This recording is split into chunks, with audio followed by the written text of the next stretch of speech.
In a quiet village nestled between gentle hills and golden fields, there lived an old man named Hari. He was known to most as a recluse, someone who didn't speak much and rarely left his humble, vine-covered cottage at the edge of the forest. Children made up stories about him. Some said he had magical powers. Others whispered that he once had a great fortune but gave it all away. The truth, however, was far simpler and much sadder. Hari had lost his family in a tragic accident years ago.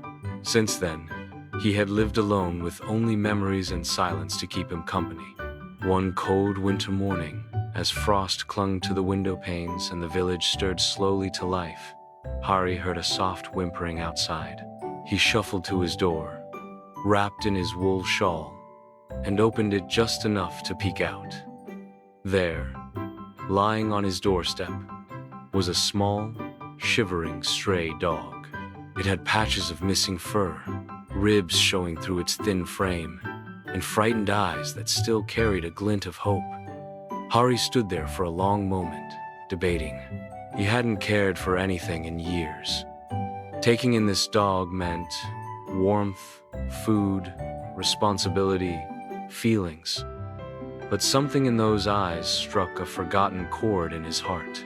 Without a word, he stepped aside and held the door open.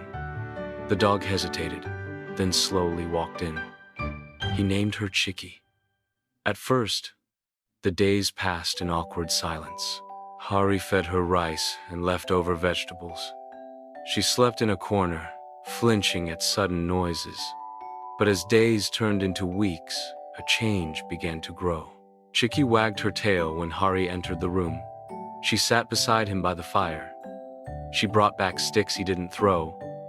And most importantly, she listened.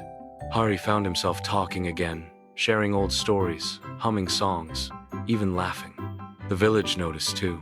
One day, a young boy approached Hari on the dirt path. "Sir, your dog helped me today," he said shyly. "She barked when I got too close to the edge of the stream."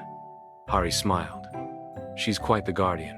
Word spread, and soon villagers came to him for advice, comfort, or even just to play with Chicky. A lonely man who once closed his heart had now become the center of the community because of a dog no one else had wanted.